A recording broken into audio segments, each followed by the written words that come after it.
Welcome back, everybody, to another episode of the Pinstriped Prospects Podcast, episode 29 of season number 2. Yeah, we're practically at 30 episodes now. We're getting really close. Next week will be 30. Happy to be back with you once again this week.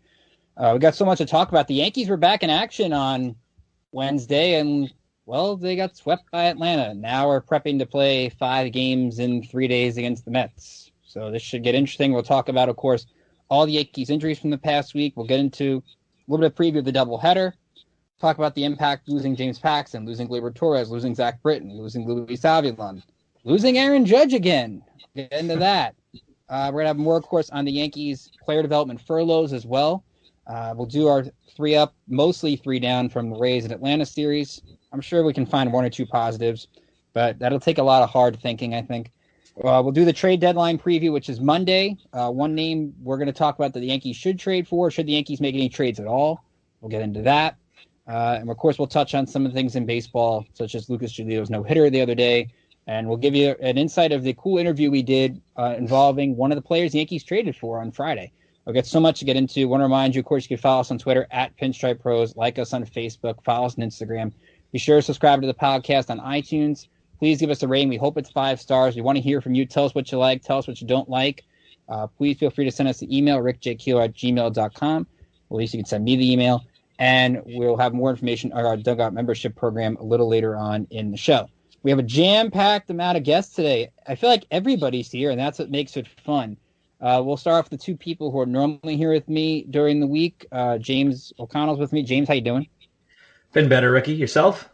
Yeah, I'm going to be honest. We'll get into it, but I could be better. I could be better. Right. But happy to be back with all of you this week.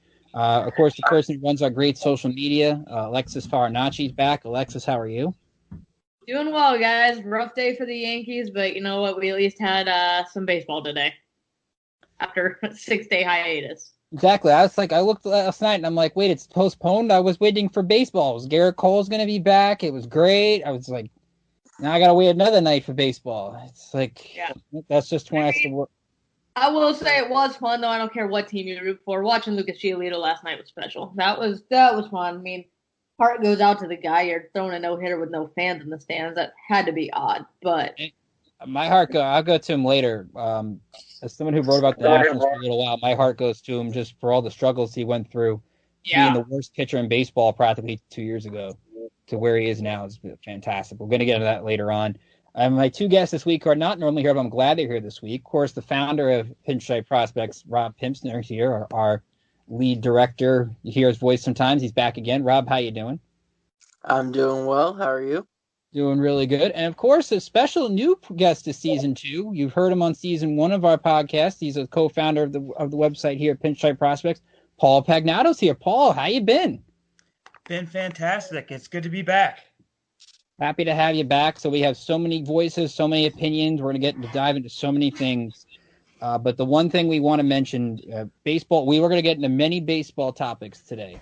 But I can't go this show without mentioning off the top the events that have happened in sports on Wednesday.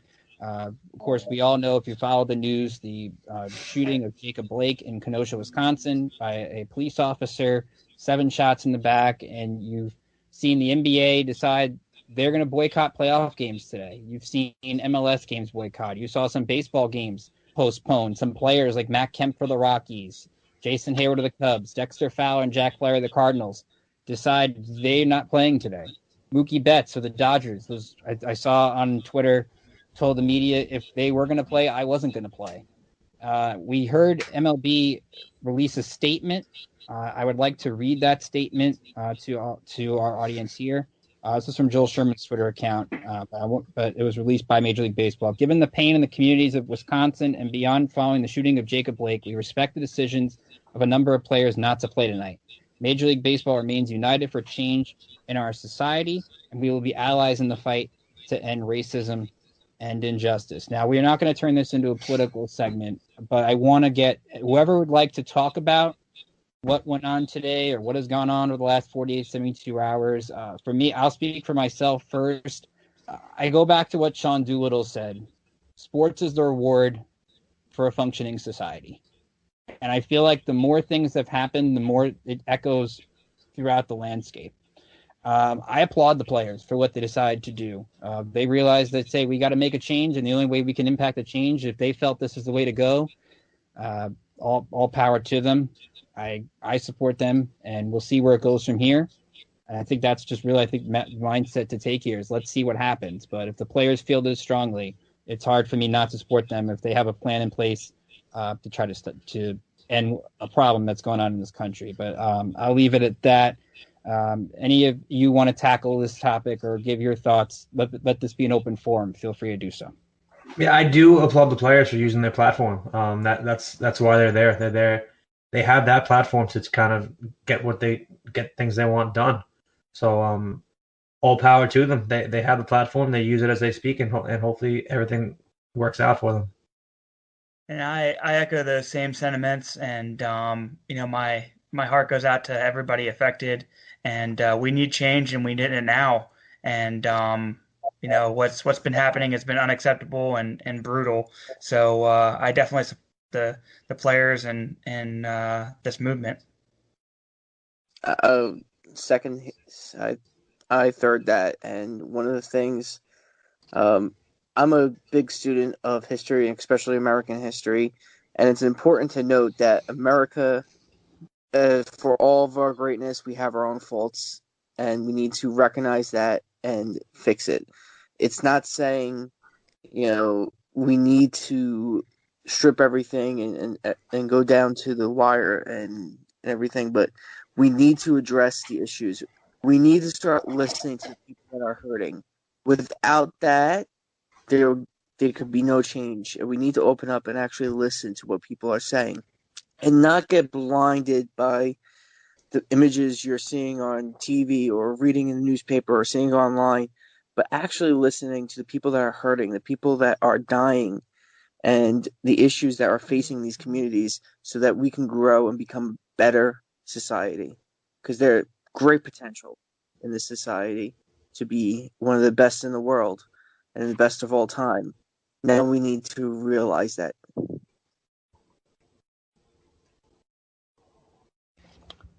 Alexis, did you want to add anything?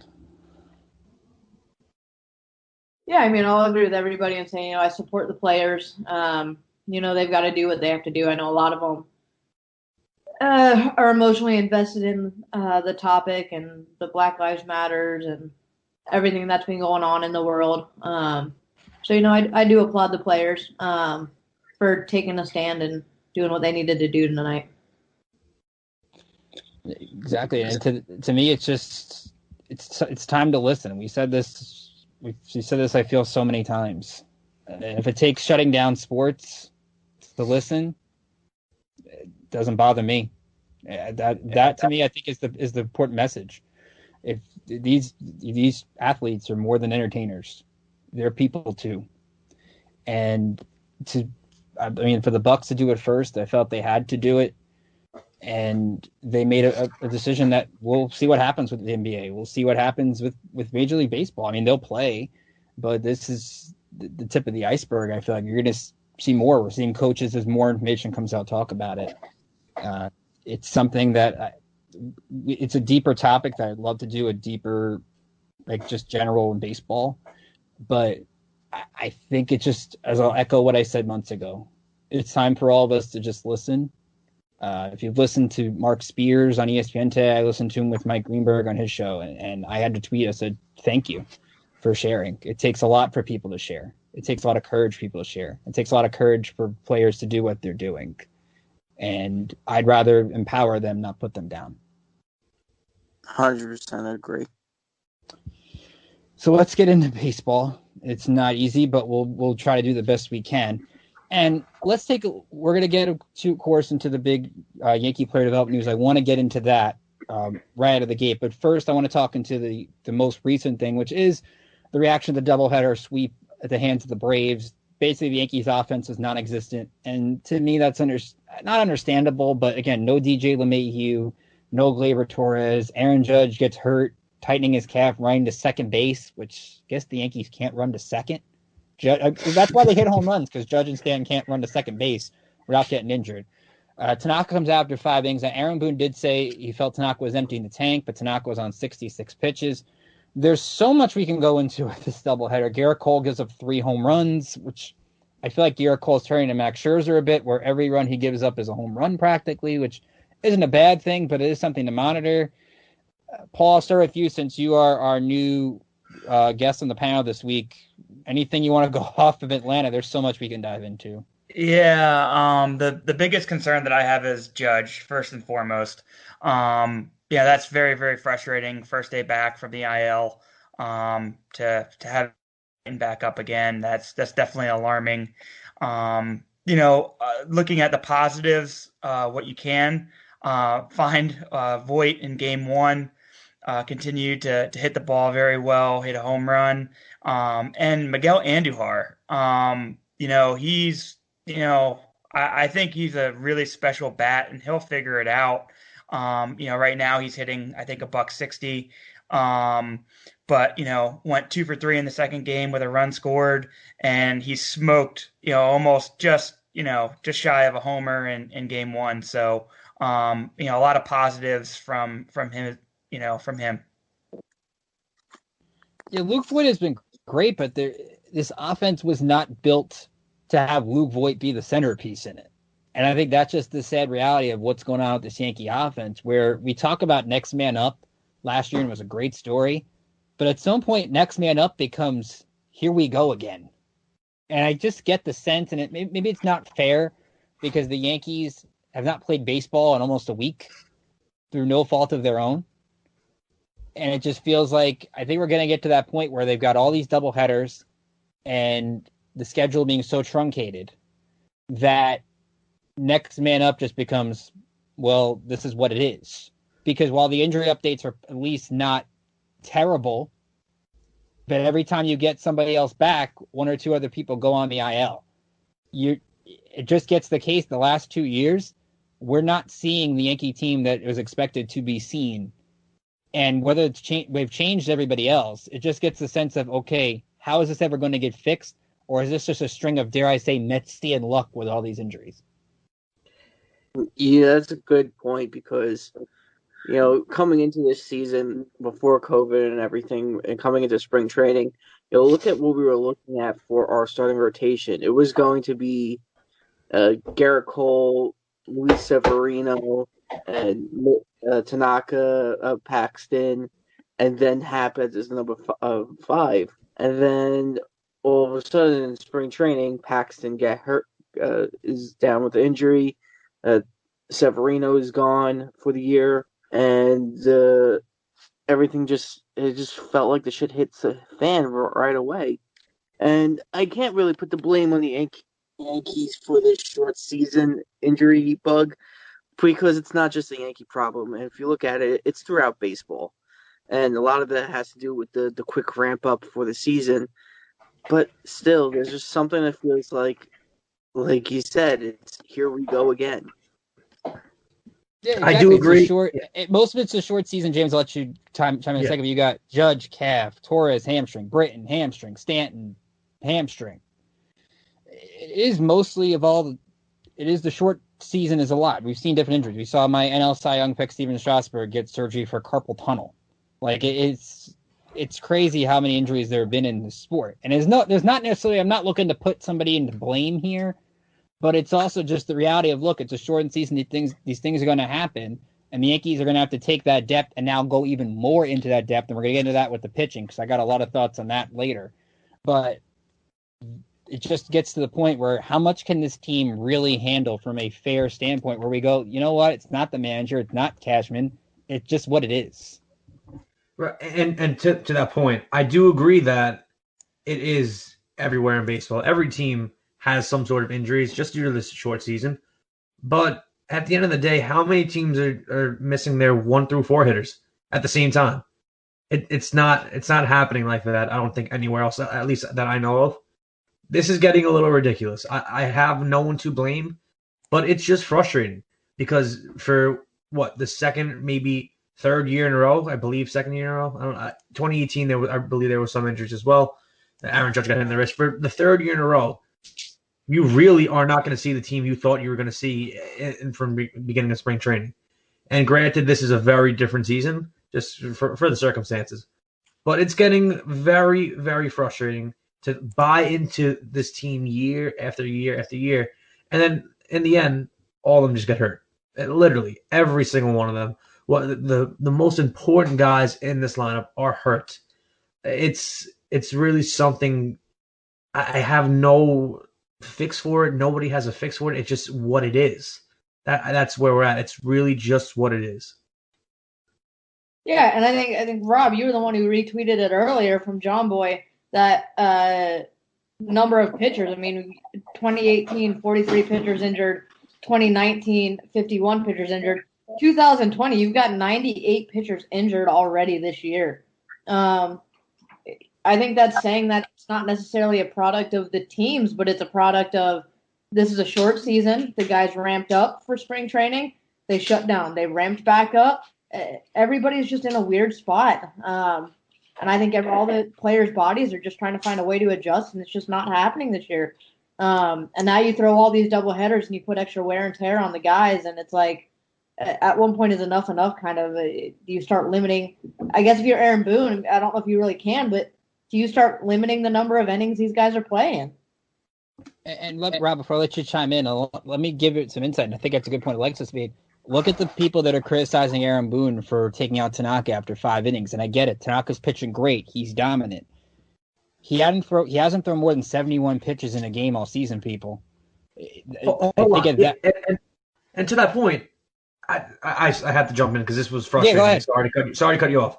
Go ahead. But people that are yelling about Aaron Boone taking out Masahiro Tanaka at the fifth inning, sure, you have something to talk about there, but you're missing the big picture. They scored 1 run. The team scored 1 run. You're yelling about the wrong thing.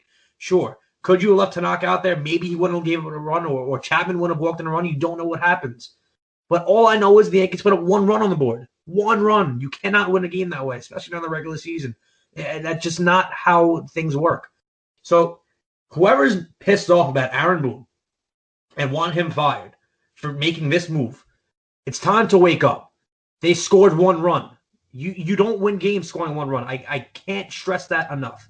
Sorry to cut you off, but people really need to wake up with that. And let's be honest, relievers have to pitch too. I mean, we think about with everything where the Yankees have had to start, shut down, start, shut down, start, shut down. And Chad Green pitches once a week. Adam Ottavino pitches like once every 2 weeks. Chapman's going to pitch like once in a 3-week period. If your relievers are going to be sharp, they have to pitch. If you could say if Chad Green was being the opener in a game, I get that, which is a totally different story. But at some point, your bullpen has to get in the game if they're going to be effective at all. And I can't blame Chad Green give a home run to Freddie Freeman because Aaron Boone has a really tough job here through no fault of his own. People criticizing Boone. Let's face it. Every manager would have the same problem. Yeah, he's missing half of his team. He doesn't what do they want from him? He is not a miracle worker. Nobody is. Any manager in baseball, given the situation, is going to struggle. And not for nothing, they're not even struggling that bad. They're 2 games out of first place, missing half their team the whole year. You thought you had an ace in James Paxton. Guess what? He's bad now. He throws 92 out of nowhere. Severino, Tommy John. Where else? J-Hap, useless. This guy has been dealt such a bad hand this season, just given off of what he expected and what is reality. It's really kind of weird that people are faulting Aaron Boone for this, and not the fact that this offense is putting out 1 run a game and they're missing half their team. And the team that everyone hyped up to be the best team in baseball is nowhere near what we thought they would be, just in terms of who's on the field and who's performing the way that we think they should. It's ridiculous. So any Aaron Boone hate, divert that somewhere else, because that is nonsense. Rob, I didn't give you a chance to chime into what Alexa said before, so go ahead. Yeah. What it comes down to right now is there's just a lot of stuff going on right now this season. And, with the amount of injuries in baseball to the pitchers, it's 100% understandable. But like you guys fairly pointed out, our injuries, a lot of this right now, is dealing with our lineup. And something has to be done. And I know, Paul, you and I were talking offline about it. we're trying to figure out what exactly going on, and it's just difficult.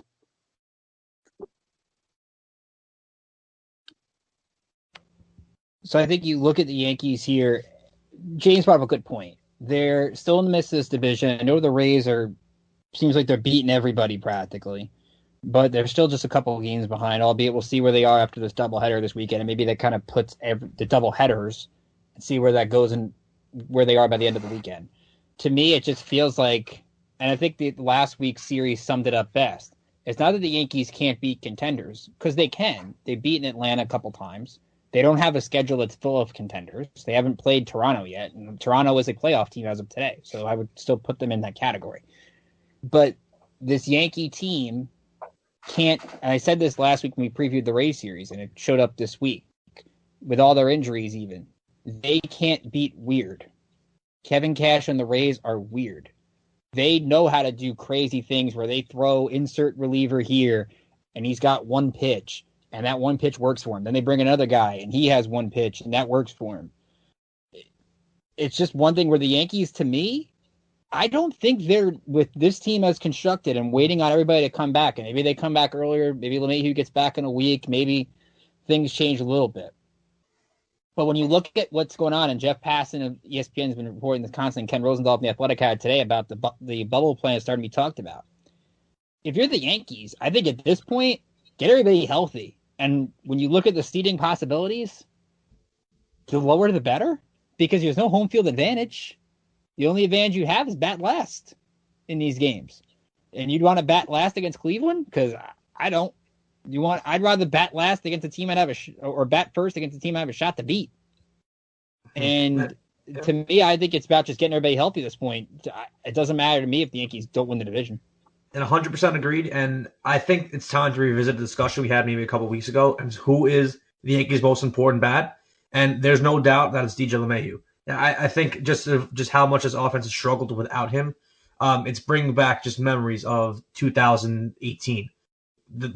The 1 year obviously wasn't on the team, and just with this group, it just bringing back such bad memories that this team really can't put it together without him at the top of the lineup. So there's no doubt. I think that, you had Judge out in 2019 a couple times or a lot. It was a major part of that season. But the one guy you didn't lose was DJ LeMahieu, and that offense still chugged along just fine.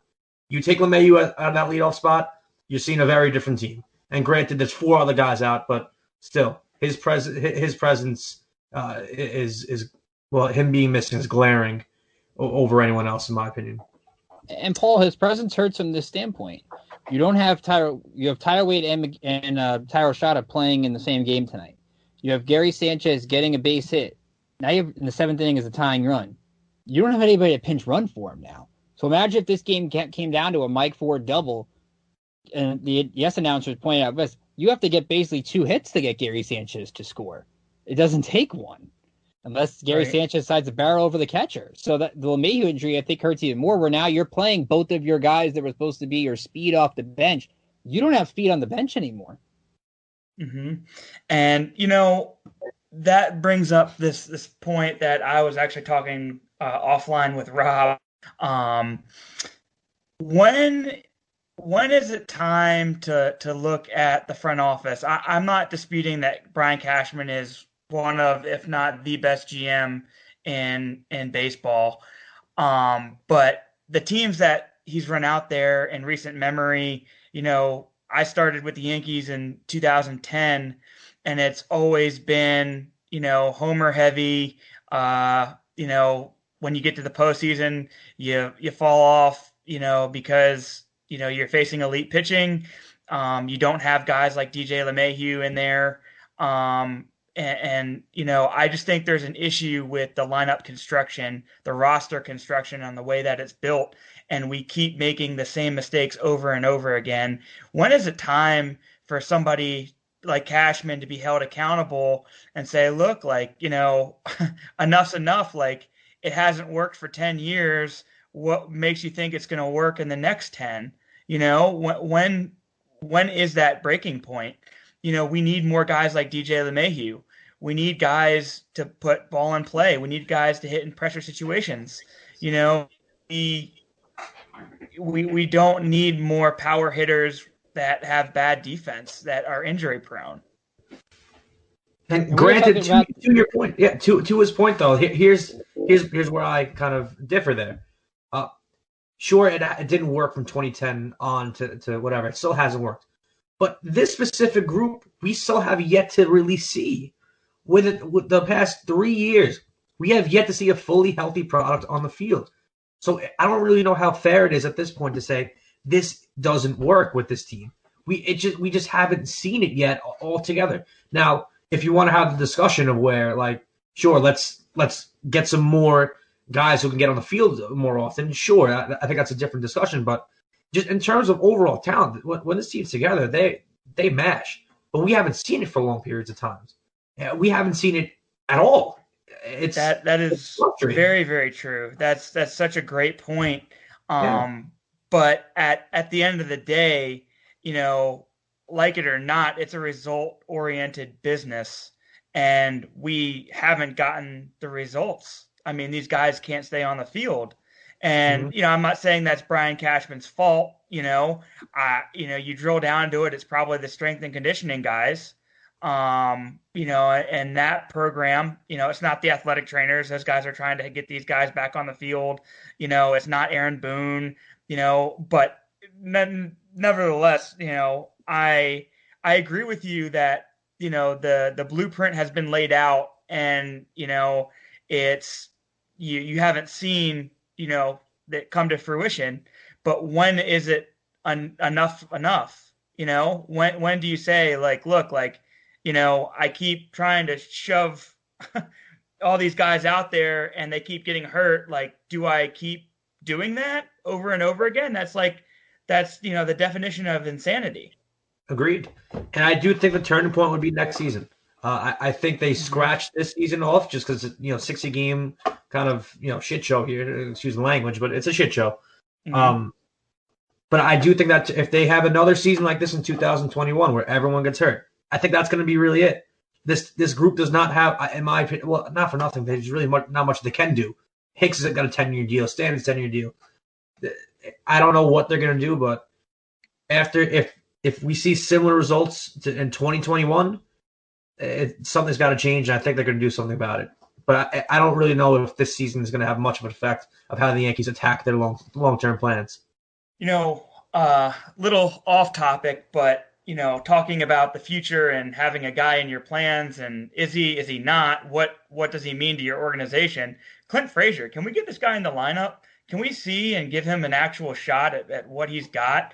He's hitting 300 with a 964 OPS. Obviously it's a small sample size, but his defense, he looks so much better out there. And, he's like an entertaining player that's fun to hear speak because it's not robotic. I think that could do wonders for the Yankees brand. So I think he checks all the boxes. It's just like, can we get him out there and see what he's got? That was a telling thing from this series too, Alexis. Alexis, you go ahead first. Okay, yeah. I definitely agree with that. Why is Frazier not out there? Especially if we're going to lose Judge again. Was Frazier's bat not hot enough in those first couple series he played in? I think the guy has proved that he is deserving of getting a shot at a starting position. He has performed phenomenally. His on-base average is phenomenal.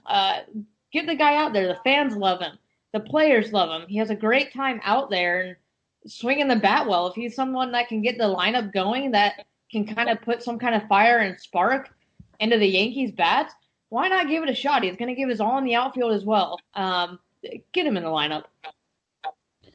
And the telling thing from today is just the fact of the matter is, game one, you're facing the Braves, arguably their top pitching prospect in Ian Anderson.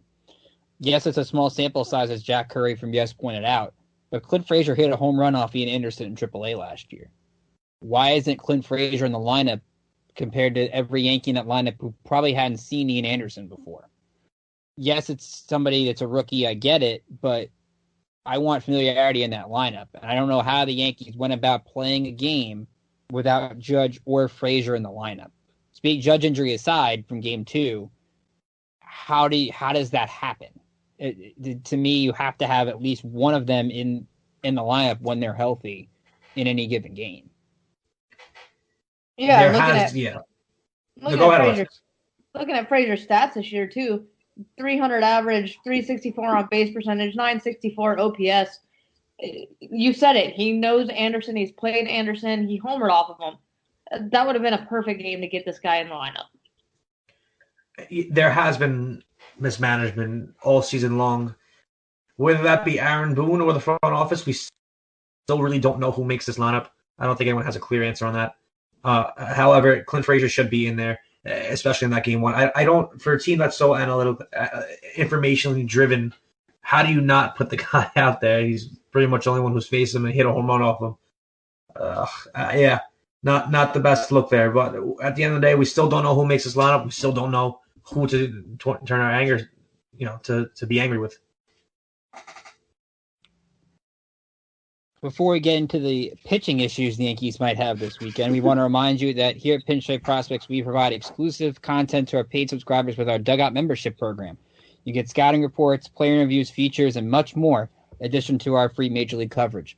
Sign up today for either $5.50 a month or $40 a year to get in on the action.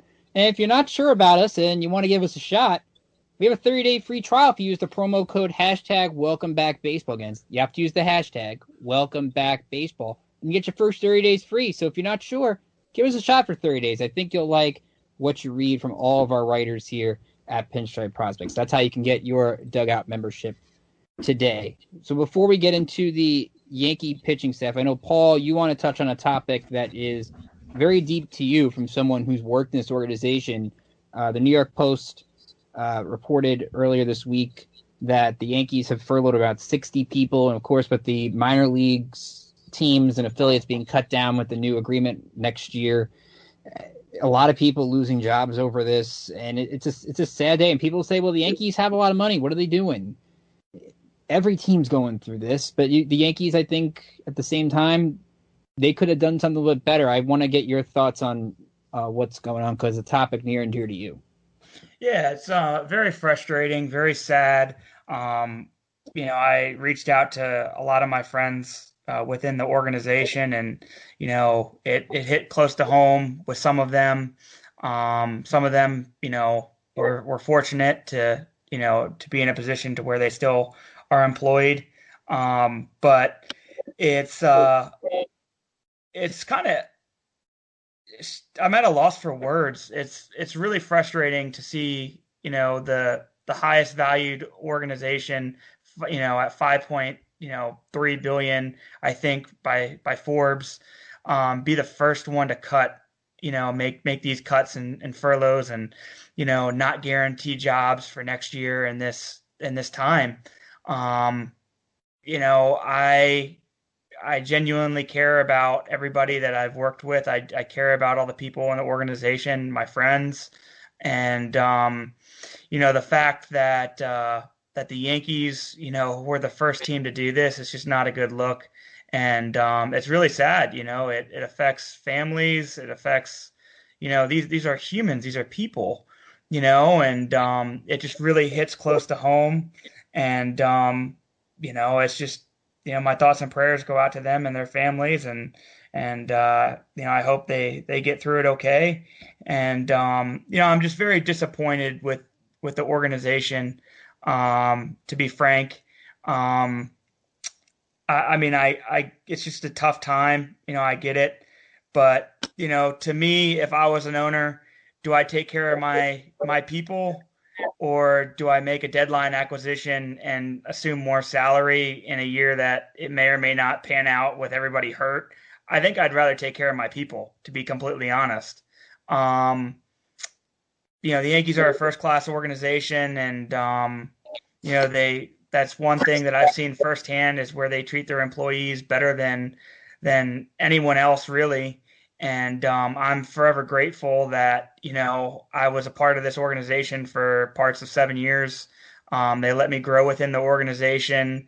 I had some health issues. They were completely professional, went above and beyond to accommodate me, and they were there for me from, and backed me 100%, which was just amazing. And, my heart goes out to all those people that they don't have their backs now. It's just very, very unfortunate and sad.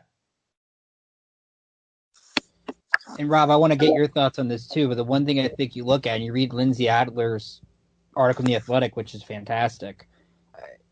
I read a quote from there. It said, last year we were part of the next man up, said a furloughed AAA staff, referring to the team's spate of injuries in 2019, what we were talking about. Now every single one of us that wasn't screened at the ultimate site has been furloughed. And this is a Yankee minor league developmental staff that changed drastically in the last year due to the wanting to involve more analytics and sabermetrics into the whole plan. They changed how they coordinate their pitching practically. So you talk about with all the minor league affiliates changing and now all these furloughs, how does that change? Does that change the plan they're going with now not many staff members to go around for all these furloughs? Time will tell with that one. I honestly don't know. I've had a lot of good friends that were furloughed and a lot of friends that were not. And it's just really disheartening to see this all happening. And a lot of them are understanding because they think this is it because of the cut in minor league baseball. And, the Yankees are expected to lose at least 2 teams in their minor league system next year. And that means there's going to be a lot less jobs for a lot of good people. And a lot of these guys and girls are just, heartbroken over what happened. The Yankees has always been a team that took care of their people. And this year we're kind of seeing something different, and it's kind of, I'm trying to think of a different word to say for it, but it's just sad because what happened is, out of their control. There was no way minor league baseball was going to be played this year with the restrictions going on, and a lot of these people are paying for it, and it's sad to see because, like I said, a lot of them I consider my friends, and I've, spent many games in dugouts with some of these guys, and just talking, joking around, having fun, and learning about the game and everything. But seeing this going on, I don't know if this is going to be anything different overall. There's going to be less jobs available next year because of the cut in minor league baseball, but I don't know if this will be less people. They might end up having another coach or 2 on each team next year, but we don't know that for sure. There's just so much that is up in the air that there's no use in guessing on what's going to happen. And one thing that I will add is I don't know where the 60 number came from. I'll just say it's about double that. I'm comfortable going on the record and saying there's been over 100 people furloughed, and with no guarantee of a job next year. So it's just like Rob said, very disheartening. We'll, of course, keep you updated on anything that changes throughout this story, but I think it was definitely important to point out, and we have a lot of people here that with Rob and Paul know so many that have been affected by this, so our thoughts go out to them. Definitely not an easy time for everybody involved. I want to get into, of course, now looking at the Yankees pitching staff. Of course, James Paxton goes in the IL with the flexor straight, and I'm going to be honest, right out of the gate, I would be, if I'm James Paxton being a free agent, I don't know if I throw another pitch this year. I think I'd want to get healthy for next year and get as much money as I can. But besides that point, you're now looking at 5 games in 3 days, 2 doubleheaders against the Mets. You did get 5 innings from Tanaka today. They used Garrett Cole and Luis Sessa in the first game, so not a lot of pitchers were used, which is a good thing. But the fact of the matter is, the Yankees still need 2 pitchers for Sunday. Now, my question to all of you, and then we can have this debate over pitching, because I would love to have this debate since everybody's here. I'm guessing not both of these guys are going to get a shot, but you're picking between Clark Schmidt and Davy Garcia for one game Sunday. Who gets it? Do you want me to tell you who I think should get it, or who will actually get it? Either one. Okay, I'm a pretty big advocate of Clark Schmidt. I think anyone who listens to the show knows I'm a big advocate of Clark Schmidt. So I would give the ball to Clark Schmidt. However, Clark Schmidt is not on the roster. They have to make a roster move to get Clark Schmidt on the roster. For some reason, the Yankees feel that making room for Clark Schmidt is equivalent to pulling teeth. So they will not make room for Clark Schmidt on the roster for no apparent reason. He's the best option. What they will do is they will go with Davy Garcia, who, in my opinion, is not ready, is not nearly polished, and he is not, in my opinion, the talent that Clark Schmidt is. Now, that's open for debate. Obviously, everyone's going to have different opinions. I'm a Clark Schmidt guy. I do think he should get the ball. But it's going to be Davy Garcia because they're not going to clear a roster spot for him. That's just the way the Yankees are operating, and I don't know why. Yeah, I'm a huge Clark Schmidt guy.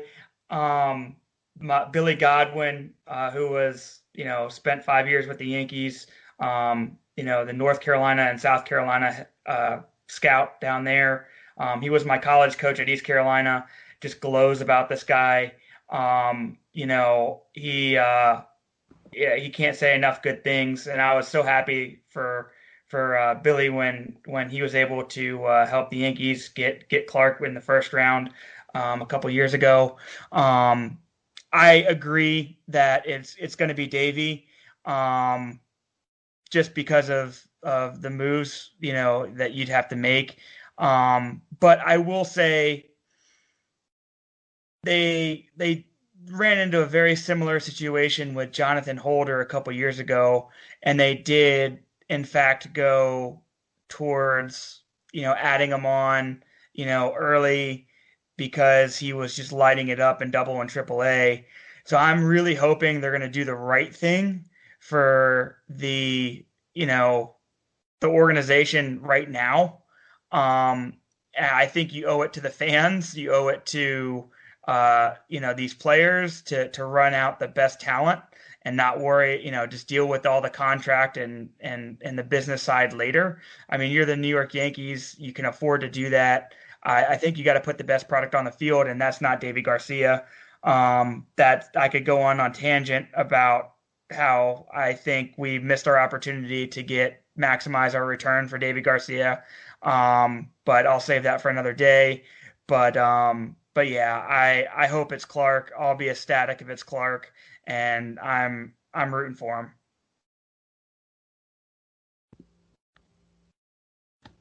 Anybody else want to chime in before I give my whole pitching take? Go for it, Ricky. All right, so here we go. Clark Schmidt deserves every opportunity. I will give the case that Davy Garcia also deserves an opportunity. Because I think you look at this roster right now, the Yankees feel they can't risk putting anybody on waivers. Because the rosters, someone could get easily picked up. Now, that's going to be their argument to it, and I totally get that. I mean, they've made some pretty good alternate site moves for depth purposes, Jordy Mercer for infield depth, and they added Rob Brantley from the Giants as well. They also added Addison Russ in a trade for David Hale, so they've at least added depth in their alternate site. Which, by the way, we have an interview with Addison Russ on Pinstriped Prospects. We were the first to talk to him after being traded, so go check that out. But looking at the Yankees, there's Mike King, there's Nick Nelson. The Yankees, as a team, think about this for a second, everybody that's listening to the show right now.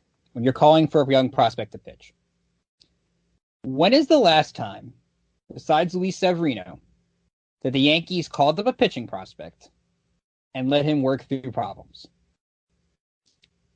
I didn't think you knew, and I didn't know either. I tried to think about it. I couldn't figure it out. Think about what Justice Sheffield's doing in Seattle right now. He's not great, but he needed to work it out, and he's actually, for the last couple of starts, been okay. Would he have done that in New York? I don't know. Would Chance Adams have done something if he got called up earlier? I don't know. But that's the price of when you have a championship caliber team. you're not going to be patient with pitchers to develop. Think about how the Yankees have all of a sudden become a team that uses openers like crazy. They don't give the Mike Kings and Nick Nelsons a chance to figure it out. They get 30, 40 pitch counts. Look at the opponent tonight, Ian Anderson, who wasn't given a pitch count, from my knowledge, and goes out and throws 6 shutout innings against one of the best teams in baseball. They didn't give him a limit. They let him go. I would love to see Clark Schmidt here. And I still think Davy Garcia has potential, maybe not to be an ace, but to be pretty good. So I'm excited if he does get an opportunity, because I do think he deserves one. Albeit we don't know how good he's been since last saw him, but I do think he deserves at least a chance to see what he's got.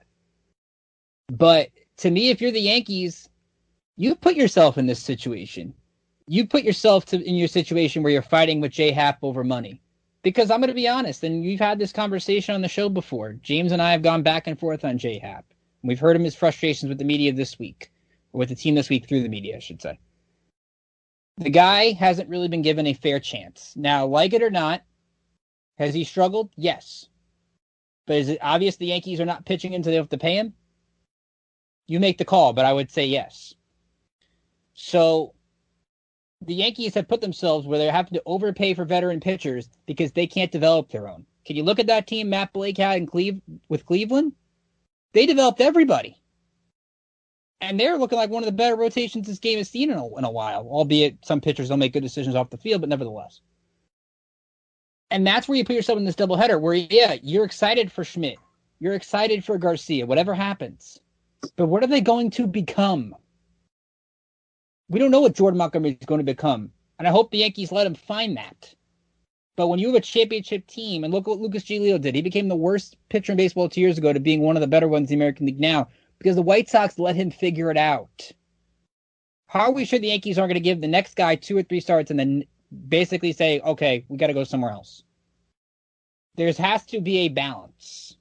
And that's what you worry, because when the Yankees draft these pitchers and you want to see their potential, and we've seen potential. We've seen Nick Nelson go out there and pitch pretty well. We saw Mike King do it as well. Let's give them chances to actually perform before we say that they're busts. See, now I don't disagree with you. I agree with you. They really don't let people develop. Now, is that a result of the fact that they haven't seen what they wanted to see throughout the minor leagues? I don't know. Just as a spectator, you can tell, or you think you can tell that some of these guys just don't have it. Like I really don't think a guy like Chance Adams has it. Granted, to your point, should an organization not named the Yankees let a guy like Chance Adams try to figure out, see what he can become? Sure. However, this is a very different organization, and this goes to your point. They are trying to win at all times, and I will never, under any circumstance, take that away from the Yankees or try to shine that as a bad thing on the Yankees. It's just the fact that when you could tell that a guy doesn't have what it takes to contribute to a winning team, right away, the Yankees are automatically going to look for a better option. That's just how they are. And I don't know if that's helping them more than or hurting them more than it's helping them. I'm not sure. However, if a guy like Clark Schmidt comes up, a highly touted prospect, really in general, when was the last time the Yankees have had a highly touted pitching prospect? In general, amongst everyone in baseball. Not kind of these lower level guys that people get excited about because they put together a couple good seasons in the minors. Like, the scouts knew what Chance Adams was. They knew. Everyone you spoke to knew what Chance Adams was. But it's just they haven't kind of put together or come out with those elite arms or those elite talents like a Clark Schmidt or like a top 60 prospect in baseball, or ranked the top 60, top whatever prospect in baseball. That's an arm. I don't really think we've seen that in a while since Luis Severino. I know Chance Adams was in the top 90 and whatnot, but it's a very interesting discussion. However, I do think it's just more of a product of the Yankees not having those elite arms in the system, as opposed to them not developing them correctly. And what's Jonathan Loaizaga too? Because I don't even think we know what he is. Right, and I will fight tooth and nail about Jonathan Loaizaga. I do think he should start. I think he should get an opportunity to be a starter. His stuff is electric. But the Yankees won't do it because they don't They can't waste time with that. And you can't really knock them for trying to win at all costs. You can't. I think you hit the nail on the head with what you said in regards to talent-wise. I mean, Ian Anderson, consensus top 100 prospect in baseball, third overall pick in 2016. He's an elite arm. Kyle Wright, another guy for the Braves, he's another elite arm, where it's like you can, it's electric. You can see, this guy's going to be probably very special. The Yankees just don't have those type of arms, where it's like when you're trying to win, it's always win now mode. Yeah, you got to hedge your bets for the future and, you got to pick your spots here and there. But, I mean, who can you say, other than Luis Severino, I guess you got to go back to Manny Banuelos, to have an elite pitching prospect. I guess it was Betances, Brackman, Banuelos. These elite talents don't, haven't come through the organization. That's why you've had to see us go get Tanaka, go trade for Michael Pineda, go, get these fill-in guys, because we haven't developed them, so I don't think that's necessarily, Ricky, a fair assumption that we haven't let guys develop. I guess you can go back to like the whole Jabba thing. Obviously they screwed the pooch on that one, but I just don't think they have the elite talent that you throw out there because they're going to be elite. Like, look at Lucas Giolito. He was the centerpiece of a trade that ended up working out phenomenally for the Nationals. He was a consensus, top 30 arm in baseball. The Yankees just haven't had that. Now they do with Schmidt and, I'll just say the other guy. I just, I'd like to see what they do with Clark before we make that assumption. And granted, granted, we do know, to his point before, we do know who Manny Banuelos is at this point. He's pitching in Mexico. We know that he's not a major league arm. We know exactly who Dellin Betances is. If the Yankees had these elite arms, and Dellin Betances, granted, is an elite arm. He was for the Yankees. I'm not knocking him in any way. But if the Yankees had these elite starters or elite type talents come up through their system in regularity, I do think they would spend more time to invest in those guys and make them better. But they just haven't had those guys. They haven't. I don't remember the last time I was real excited about a pitching prospect. It was Luis Severino, probably 2015. That was the last time I was really excited about a pitching prospect. Everything else was kind of, oh man, this guy threw together a couple good seasons in the minors. But scouts know who these guys are. Like the Chance Adams, he had like a 1-something ERA in single A or whatever. People knew exactly who he was before he even stepped on a foot on the mound in Fenway Park and got obliterated in front of my very eyes. We knew who Chance Adams was. The scouts know. I do think that there's a lot more than the Yankees just wanting to win at all costs than the fact that they don't have that talent in general. They haven't been able to have that talent for a long time. Well, I'm going to tell you guys, in my view, it's a combination of both. The Yankees just do not pick at the top of the draft like a lot of these guys do. You never go get the Yankees a top 10 pick in the draft. Just that's how it is. So they're never going to get those type of arms. We got lucky with Clark Schmidt, who is a top 10 draft pick, who should have gone maybe in the top 5 if it wasn't for Tommy John surgery. We got lucky. So we have to be patient when we develop these pitchers because they need to learn how to pitch in the big leagues, and so far they're not. And a lot of that is the win now mentality. A lot of that is no patience with media, no patience with fans. And we really got to find the balance there because, a guy like Chance Adams is being brought up a lot. But Chance Adams wasn't the same after he had surgery to clean up his elbow. His velocity dipped by 5 miles an hour. That was something that happened to him. And, Manny Benuelos, the other guy that's been brought up a lot, the guy that suffered injury after injury after injury after injury. But, the guys I would tell you guys to take a look at, like Jose Quintana, who they didn't even re-sign because they figured he was just an organizational filler. Guys like that. There are so many misses.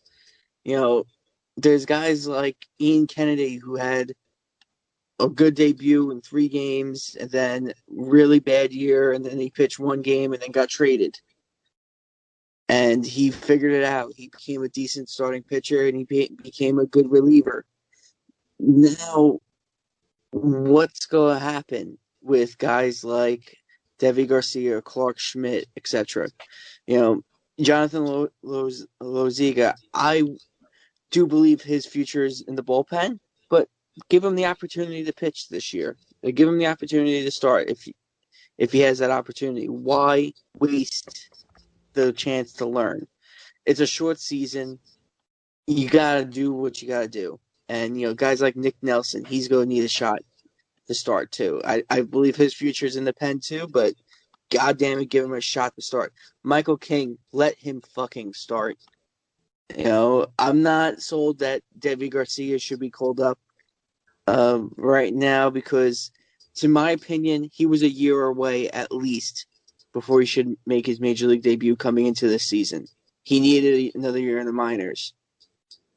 But with the coronavirus knocking out the minor league season, I just don't know what state he is in. And I just don't feel they're going to be patient enough and let him pitch through it, because no matter what you learn in the minors, there's a huge difference in pitching in AAA and pitching in Major League Baseball. And I said this when Severino was called up and having his struggles. You have to let them learn how to pitch in Major League Baseball. You cannot simulate that. You need to have patience with some of these guys. So, Rob, 2 things really quick. I think we just had breaking news on here. Did you say Yankees players get hurt? And the second thing is, I have my crystal ball in front of me, my 8-ball, and do you want to know right now what's going to happen to Deivi Garcia? He's going to get hurt. He's either going to blow out on the Yankees, or we're going to trade him, and then he's going to blow out on another team. I vote we trade him. Or we trade him and he becomes a star. Justice Sheffield is pitching better than James Paxton right now, so. That is true. I will give him that. Oh, he's pitching, so. Yeah, but to bring up Paul's point on Kyle Wright has been given plenty of chances by the Braves when he's had really bad command in some games I've watched from Kyle Wright because of the arm talent. I get it, but he's figured it out. And I agree, Paul, to your point. Maybe I am being a little bit unfair to the Yankees, and I totally understand that. I just don't want it if Clark Schmidt goes out there Saturday or Sunday, or Sunday I should say, because Saturday is 1 game, goes out there Sunday against, while a Met lineup that has struggled with men scoring position all year, still can hit the baseball. I don't want them to go out and say, okay, he had 1 bad game, now he's just an opener. Now he's just going out there and facing a guy facing one inning or 1 time through the order. Because while I get it, it's the analytics, and we want to get only 1 time through with a lot of these pitchers. Can I just see a guy go 4 or 5 innings before I say he stinks? And I don't know what value this holds with Jack Curry. I guess kind of, I don't know if he's hinting at it, but he said, I'm excited to see what Clark Schmidt has got this weekend. Take that for what you will. Does Jack Curry know something? I have no idea, but that's just what he said. Just passing that along. Oh, wow. That'd be the best news today. Not saying much. The bar was pretty low, but that's pretty exciting. And no Jacob deGrom for the Mets in these games. Let's be honest. The Mets score more runs when Jacob deGrom doesn't pitch anyway. Ask him how he feels tonight, even though the Mets won and deGrom struck out 14 and didn't get a win against the Marlins, who are good. I can't believe I'm saying the Marlins are good, but still, like, What does DeGrom have to do to get a win? But hey, he's could be a 3-time Cy Young Award winner and not really win anything. But that's a different subject. That's just where the Mets are, who the Yankees come in. Well, the Mets come there to Yankee Stadium to play this week. Mets are going to be the home game for a couple of games. You've seen it with the doubleheaders. You've seen when the Yankees go to Philly, and they're the home team for one game and the road team for the other. It's going to be crazy. It's going to be weird. But, hey, that's the Subway Series. But if you're this Yankee B- lineup or this B lineup, and you go to Citi Field and you're facing, well, who knows what they're facing. And, Alexis, I'll let you start with this. This is where you got to hit. Because Steven Matz has struggled. Rick Porcello, who's pitched last night's okay, but the Yankees know him. Corey Oswalt, maybe Michael Wacha, maybe David Peterson, who you know very well. Can they at least score some runs this week, even though they might throw Montgomery, Happ, and who knows what in these 5 games? Yeah, I mean, I definitely agree with you. This is where the Yankees have to come out and score some runs. Historically, I think we've seen the Yankees have done well at Citi Field. This is a struggling Mets lineup right now, too. The Mets bats haven't really been alive as of recent. So I think this is the Yankees' opportunity where you haven't won a baseball game since before the Rays series. It's time to start swinging a bat and getting a win here. And this is the weekend that I think you do it. Against the Mets, it's a great opportunity there. I think if Jordan Montgomery can mimic his first outing he had and have a good outing, that's another opportunity for the Yankees to do well and to maybe give the bullpen a little relief. Tagging off Rob, I'd like to see Clarkschmidt get that opportunity this weekend as well. Get a fresh young arm in there, see what he can do. But yeah, I think this is the Yankees' opportunity where they need to get back in the win column and they need to get back on track. No better way to do it than when Aaron Judge back in the IL. That's going to be fun. Yeah. Judge on the IL, LeMahieu on the IL. I mean, get Frazier in the lineup. Bottom line, put the combination of Frazier and Voit. You need to get some kind of life sparked in that lineup, and I say move Frazier to the top somewhere. It is incredibly depressing to hear us talking about the combination, the duo of Clint Frazier and Luke Voit. Yeah. After what we thought we were going to watch. It is unbelievable where we are again a year later. It goes back to the player development conversation as well, with Miguel Andujar being back up. I would love to know what he is, because I think we go to a development standpoint, like, you can't play the guy in left field because he hasn't had a full spring training or even any kind of – we don't know what he's getting at the alternate site, but it's unrealistic to come expect him to be a decent left fielder. He's not going to play third base a lot because Gio Urshela is playing third base. He's barely learned any first base, and he's not going to play there now because Voit and Ford are there. And that's another thing. How do you balance development time with winning with him, and what can he do on the roster when really there's nowhere for him to play? The DH is a rotating spot that's not highlighted by one particular guy. Before you go off and trade him for Lance Lynn, and who knows, then Miguel Andujar becomes a superstar somewhere else, I would love to know what he is, because, to be honest, I don't know. But I don't think he can be a guy off the bench because while he did get a hit in a doubleheader, we saw it against the Rays. He goes up there and has a really awful at-bat because there's some guys that right now in their development really can't come off the bench, and I think Andujar is one of them. I'm going to give the Yankees a little more credit than you're giving them with this. Let's just go through it. Aaron Hicks got here and struggled, and they let him work through his problems, and now he's the everyday center fielder on a 7-year contract. Mm-hmm. Luke Voit got here and struggled. Granted, he fell into a great spot with Greg Bird, but if you remember, Aaron Boone dropped a quote in 2018, said, "I'm just trying to keep Voit relevant," after he was batting like .075. And look where he is now. Mm-hmm. Gio Urshela. He came up, and if I remember correctly, he was not hitting. He was just a guy that's not hitting. They gave him a shot, started to hit, let him work through it. Mike Tauchman, another one. Guy was atrocious when he first came up. Let him work through his problems, and he's a very effective player.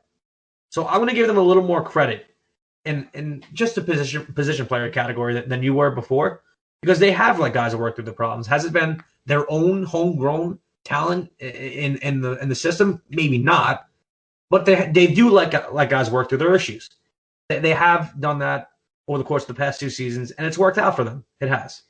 I don't feel I'm blaming the Yankees, though. I don't Right. think this is a Yankee problem. I think it's just the balance of a shortened season for a guy like Andujar who's trying to learn different positions to keep his bat in the lineup, and you want to keep his bat because it's a very good bat. But now I'm trying to find different ways to put him, and they're just right now isn't anywhere to put him, and I'm trying to make sure he still is a good producer of the roster, which I still believe he can be. But now with all these guys in the IL, he kind of gets a shot, but he doesn't really get a shot, if that makes sense. Right. No, I agree. I see what you're saying. That's the next one. I think we're all going to. We've already had the Clint Frazier campaign. I think we're pretty soon going to get the Miguel Andujar campaign. I don't know when that's going to happen, but we're going to get to that point. So let's get into the trade deadline. It's Monday.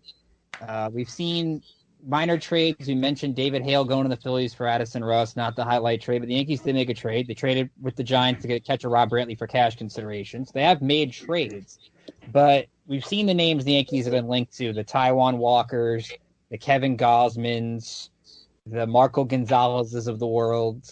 I've seen Clevenger. I don't buy it. He's back with the Indians. I think he's staying with the Indians. I don't think the Yankees can compete with another team that could get him unless they threw Frazier a couple things in there. They're not going to do that. So let's do this, and I'll go around the panel here. 2-part question. One name you want the Yankees to trade for, and let's go back to last year when the Yankees didn't really trade for anybody. What's your realistic expectation for Monday's trade deadline? Do the Yankees make a move? Do they stand pat? Do they make a small move? What are we thinking? Let's go around the room. Who are we starting with? Let's go Rob. Rob can start first. I honestly see them staying pat. I don't see anyone that they could go reasonably go out to get, because I don't know what really trade chips they have, considering this. You still can't really trade anyone that's not on the 60-man roster, and no one knows what they're going to get. Paul? So who I would like Trevor Bauer a lot. That's a good one. I think just his personality is just refreshing. I think he's incredibly fun. I think he is what baseball needs in the future. And I would love to see him in pinstripes. And the fact that he absolutely dominates on the mound. So that's who I would like. Who I think we'll get. I think we'll make a series of small, shrewd moves. This trade deadline, I agree with that. Last trade deadline, I was very, very disappointed. And that leads to a bigger conversation of, is our GM starting to get too complacent in his job where, he doesn't go for it? You look at the teams like Chapman and the Cubs, Miller and the Indians, the Nationals with Daniel Hudson, Hunter Strickland, all these guys, Anyways, I could go on and on forever about having to go for it, and usually it pays off with a World Series appearance or title, but I just don't think this is the year for it. Alexis? Yeah, I mean, I like the Trevor Bauer thought. I think that would be a good addition to the Yankees, but tagging off what Rob said, I don't know that the Yankees make any moves before Monday. I really think they need to get another starter, but I don't see them making a move before Monday. James? Who would I like? I would like Zach Plesac. Do I think the Indians are going to move him? No, but I would like Zach Plesac, just a familiarity with Matt Blake. He's a young arm. He's a good arm. I would with control. I would love Zach Plesac and Trevor Bauer, of course. I'm not going to be too picky here with this team. Who do I think they'll get? I think they'll get a guy like Trevor Rosenthal. Just an arm to fill the void that Tommy Canley left, or just even how long Zach Britton's out for. Just an effective reliever. Rosenthal is drawing some interest from teams. I do think he's a guy the Yankees would go after. He throws very hard. The Yankees are into that stuff. So I think they'll end up with a guy like Trevor Rosenthal. That's interesting because the Yankees did have Trevor Rosenthal in the organization last year. Mm-hmm. I wonder what they know and what they don't know. He's got, I believe, he's got a 1-something ERA this year. He's been very effective. Oh, he's been great. No doubt about it. So that would be an interesting name if they. Bauer's interesting too, but the guy wants to play on 1-year contracts the rest of his career. And I'm not sure if the Reds even think they're out of it. And I think that's the weirdness of this trade deadline is that you have only a handful of teams that are truly out. Like, remember how we said the Giants weren't good? The Giants are actually playing good. That 5 teams could make the playoffs of the NL West. It's not like feasible for that to happen, but the Giants have won 7 in a row. Donovan Solano's hitting 400 or high 300s. It's possible. It's 2020. It's weird. So going off of that, there are only a couple of sellers. One guy I would like to see if the Giants decide to sell. What about Kevin Gausman? I think that would be if the Yankees don't have to give up a huge package to the Giants. Gausman's familiar with the AL East. He's kind of had a bounce back with the Giants in a way. So you have a guy familiar with the teams you're facing. Maybe he found something with San Francisco. I'll give you another intriguing name that used to pitch in the division that I kind of like, and he's under contract till after 2021. What about Dylan Bundy? What about Brian Cashman making a call to Billy Epler, who he's very familiar with, and bring in Dylan Bundy, who's actually pitching very well for the Angels. The Angels actually have a starting pitcher, which is weird because the Angels never seem to have any starting pitching for Mike Trout. But Bundy is familiar with the East from his time with the Orioles. Maybe he found something with the Angels. I mean, this is where Brian Cashman kind of has to take on the reclamation project, which he's been known to do and been known to do pretty well, where a guy goes into a new place, finds it, comes here, and succeeds. If you believe you're a starting pitcher away and you're not going to get the Clevengers or the Plesac's or the Bowers or insert elite pitcher here, get one of these guys under control maybe for only 1 year or rental, maybe like Taijuan Walker. You can throw him in the bullpen and he can throw hard there. Who knows? But I would like to see a guy in Bundy who's only 27 years old and he's under contract for 2 more years. This year he's making about $5 million. He's under arbitration next year. I mean, it's a very affordable contract. But I think the other interesting piece is what Joel Sherman tweeted out a couple days ago. Do the Yankees trade J. Happ? Do they say, listen, we don't want to deal with this anymore? And they find someone to take on the rest of Happ's money and they work out that option. It's clear they haven't worked that out. So to me, I could see J. Happ getting moved. Hope so. I don't know if you could. I just don't think you can move him, honestly. You'll have to, attach probably a mid-level prospect to him to, the whole financial situation with everything that's going on right now. $17 million for J. Happ is a lot. Next year, like you said, you're going to have to work out the option and all that good stuff. That was my other question. Like, does that option automatically vest if he gets traded? I haven't seen that. I don't know. That's a great question. As far as Dylan Bundy, you have to go back to 2017 to when he put together a string of starts like he has this year, and then he faded down the stretch. So I'm out on Dylan Bundy. I've seen him in Baltimore, several times in person. He's got good stuff. I hope he can figure it out because he's an exciting arm to watch. But one guy, everybody talks about Kevin Gausman. I know he's more expensive, but I mean, Johnny Cueto? I mean, I think that'd be fun. I think he's pitched in big games before. He's pitched in, World Series before. And, I know he's coming off the injury and all that good stuff. He doesn't come with this, he doesn't come out without issues, but I would prefer Johnny Cueto if you're trading with the Giants. Johnny Cueto is under contract for 2 more years, and you're paying him $21 million next year. Mm-hmm. I was going to say 23. Not to mention he stinks. That's just he's another one that I would love to have rants about. Stinks. Let's just go through it here. James wants to rant about the whole Giants pitching staff. Yeah. Let's go through it here. A 5.06 ERA last year in 4 starts, sure, and a 5.40 in 7 starts this year. It's going to be a tough pass for me on Johnny Cueto. Cashman, call up and get Mike Yastrzemski. Wow. See, that's something I'll get on board for. What about Crawford?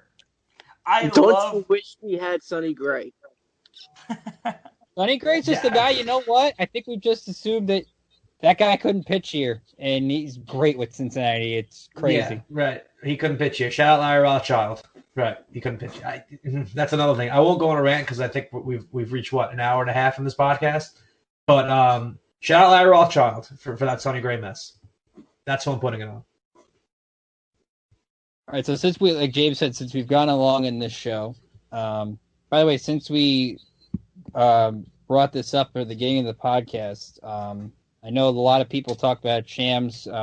She's a great NBA insider for the Athletic, and Woj, I think, has kind of give a different spin on this, but a lot of the talk is the Lakers and Clippers have voted to boycott the NBA season according to Shams. Woj has said that it's just a polling, it's not an official thing, but a lot going on in the NBA. A lot going on in the NBA. And there have been also a lot of baseball teams that are still deciding what they're going to do tomorrow. So this story is going to continue, and we'll have to see how it plays out. But I wanted to get that out there before we go into final thoughts, which, again, could be about anything you want. That's what's fun about final thoughts. We sometimes do golf. We sometimes do other sports. We just talk about stuff, and it's fun. So, Paul, since you're new, we'll let you start. Final thoughts. Anything you want to talk about. Baseball, life. Go ahead. So I'll go off the NBA with what you just talked about. I think they've been really spot on with their handling of the social injustice, and I think they have been supportive of their players. They've given them a big platform for their voices to be heard.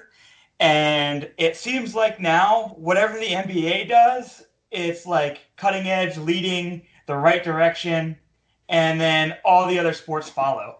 So I am actually really interested to see what happens with the NBA here. It's just, can it be 2021 yet? I mean, that's all I got. Yeah, thanks for having me on again. It was good to dust off the mic and the headsets and get back on here with you guys. We didn't have any mention of. We didn't have Paul mention Gleyber Torres today, so that's also. You mean Gleyber? Yeah, him. Yeah, definitely him. But either way, glad to have you on. Rob, final thought from you today. You're always good with like a real memorable soundbite. Final thought.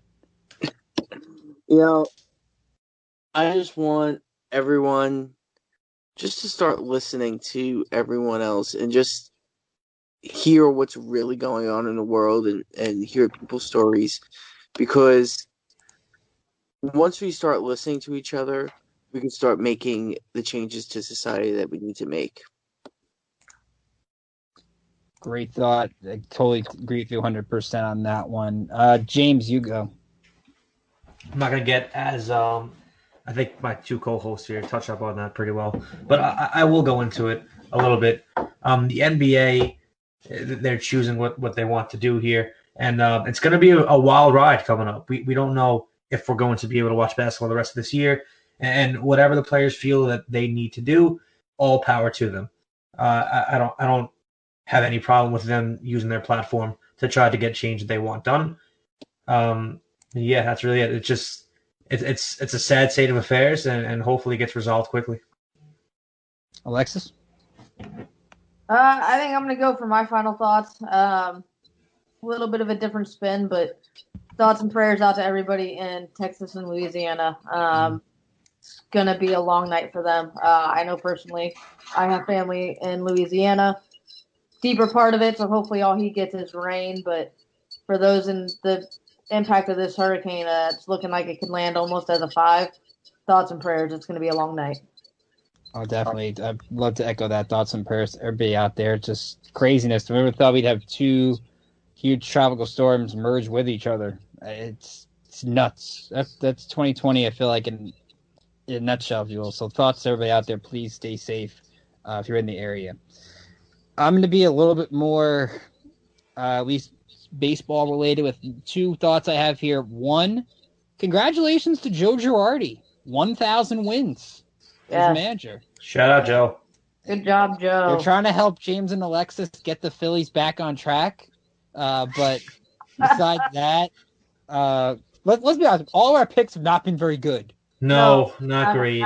which is why picks Let's don't just count. scrap all those. Ricky had the Reds going to the World Series. I think I had the Phillies going to the World Series. Do you know who my World And, Series pick they're was? just- Oh, What'd you have? Tampa. I mean that's not looking too I didn't bad. mention this, but Rob James talked me off Tampa the whole pre-pandemic. I was like, I don't know. I like Pitching Tampa. and defense. Pitching and defense. I Pitching didn't- and yeah. defense. I don't know the Yankees were gonna get blown up by a bomb and everyone would go on the DL. I didn't know that was gonna happen again. So, and my NL Cy Young pick has carpal tunnel and it needed surgery. So I and my AL MVP pick. Wait a is minute. bad. Shout out to me with the Bryce Harper pick. Isn't he? He's like raking. Am I right? You've gotten that, but the There you guy I'm go. about to talk about Is with Fernando Tatis Jr.? the two teams I am very excited about to watch the rest of the year that I think could create a little bit of fun in these bubble playoffs if we have them, or the craziness of what's going on. The Padres, Slam Diego, baby. Slam Diego. San Diego. And shout out Don Orsillo, the best broadcaster in baseball. Shout out to you, Don. I've met Don Orsillo before. Great guy. Love the guy. And funny story, I tweeted out Don Orsillo is the best broadcaster in baseball. It's not even close. And like I didn't even add him. He just liked it. So he must have, in the middle of the broadcast, had his name search up on Twitter. And that popped up and he liked it. I got like 130 whatever likes on 200 likes. And the weird thing with the Padres is they've been this good, and Chris Paddock hasn't been great. I mean, they've done it with different pieces here and there. Their offense has been really good. Yes, they lost Kirby Yates in the bullpen, and I think this is where AJ Preller, you've got the prospects. You can make a big move. This is where the Padres, I think, one of their better chances to win in a 60-game season. Go make a move. And how about the White Sox? Giolito's pitching great. Keuchel's good. They've got a fun offense. Abreu's crushing homers against the Cubs. They got Jimenez, who his ankle is fine after falling down in that celebration the other night, but at least he's good. Luis Roberts playing really well. Rick Hahn, who I called the prospect wizard a few times in the last couple of years, he can make a big move here for the White Sox. They're right in that mix, and maybe even, dare I say, winning the Central. I'm telling you, the Padres and White Sox could really spoil the apple cart here in the pecking order for these playoffs. And shout out to the Marlins, man. I mean, like I said before, dare I say the Marlins are good? That they could be a playoff team? Shout out to Don Mattingly. I mean, I know people rip him to shreds, man. You basically had to put a whole new team together, and you're within shouting distance of the playoffs, much less winning a division maybe. I don't think it'll happen. But if the Marlins make the playoffs, shout out to Don Mattingly. It'd be one heck of a coaching job. And James Rosen, the bench coach, former Yankees hitting coordinator. And Justin Pope. He's on the major league staff of the Marlins now. So heavy Yankee affiliation in Miami.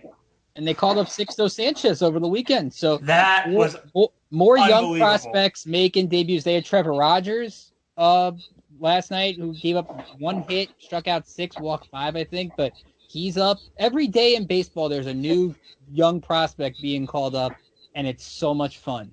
Like Casey Mize, who didn't exactly pitch well the other day, but he's up. Every day there's somebody new, and that's great. That's what I love about this year. Is every day there's a new prospect coming up and making things happen. But as we wrap up the show here, again, I want to thank everybody for tuning in. We've had a lot of fun. We'll be back next week, of course, with our trade deadline wrap-up of what the Yankees do or don't do. We'll talk, of course, more about this Mets series. I think the Yankees play Tampa again coming up. So I guess do. Fun. Looking forward to it. We'll talk more about the weirdness of Kevin Cash next week, because I can go on that for days. I do it on my show, too. I like Kevin Cash. It's called magic. Some call it magic. I call it weird magic. Either way, it works. I can call Trevor Richards. I can turn Chaz Rowe into a closer, or Jalen Beeks. That's weird magic. But James, how can they follow you on Twitter? Give me a follow at O'Connell NY. And James will be tweeting, of course, about the BMW Championship. Yes, he will. Yep, see, that's what we're doing here. Alexis, how can they follow you on Twitter, running our great social media? You can follow me at Alexis Farinacci, just my name spelled out. Rob? You can follow me online at rpimster and check out what I got going on. Paul? And I am NYY Pags. That's NYY as in New York Yankees, PAGS Pags.